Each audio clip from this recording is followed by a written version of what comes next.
Baghdad میں ایک بہت ہی گنہگار انسان تھا، لیکن اس کی ماں بہت صالحہ تھی۔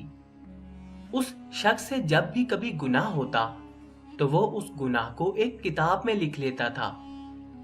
ایک رات کا ذکر ہے جب وہ اپنے دن کے تمام گناہ کتاب میں لکھ رہا تھا کہ دروازے پر دستک ہوئی۔ نکل کر باہر دیکھا تو نہایت ایک خوبصورت حسین و جمیل ماہ جبین لڑکی کھڑی تھی۔ اس نے اس لڑکی سے پوچھا، کیا چاہیے؟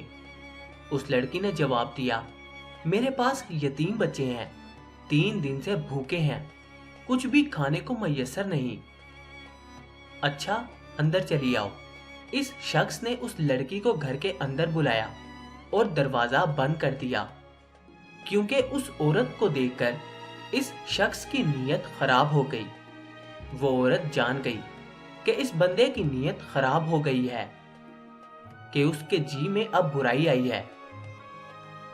اس شخص نے اس عورت کو زبردستی اپنی طرف کھینچا تو اس نے زور سے کہا، اے مصیبتوں کو دور کرنے والے، مجھے اس انسان سے بچا، اور اے اپنی مرنے کو بھول جانے والے انسان، مجھے تو تم موت سے غافل نظر آتا ہے، کہ تم نے اس سے کوئی سبق حاصل نہیں کیا کہ تم سے بہتر اور طاقتور لوگوں کو موت کھا گئی، ان کو بھی اس دنیا سے سوائے تھوڑی سی روزی اور کپڑے کے کچھ بھی نہ نصیب ہوا، اور جو منزلیں اور بڑے بڑے گھر انہوں نے آباد کیے وہ بھی خالی رہ گئے، اور تم خود بھی کل یا اگلے روز تنے تنہا قبرستان میں جاگزی ہو کر ان کی ہمسائیگی میں چلا جائے گا۔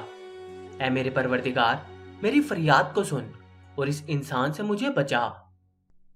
اس شخص نے جب یہ فریاد سنی تو بہت رویا اور اس عورت کو چھوڑ دیا۔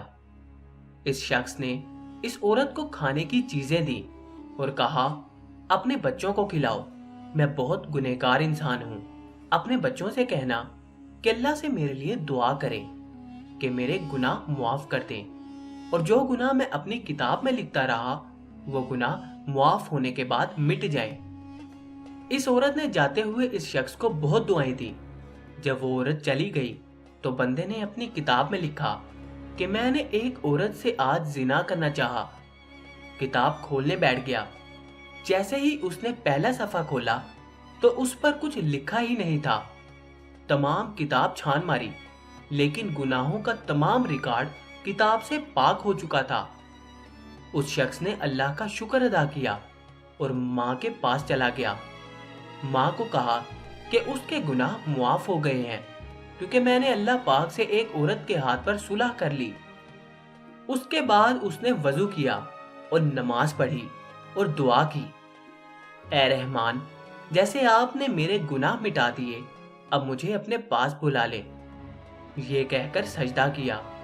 ماں نے جب دیکھا کہ سجدہ طویل ہو گیا تو اس کو حرکت دی، دیکھا کہ روح پرواز کر چکی ہے اور اس کا انتقال ہو چکا ہے۔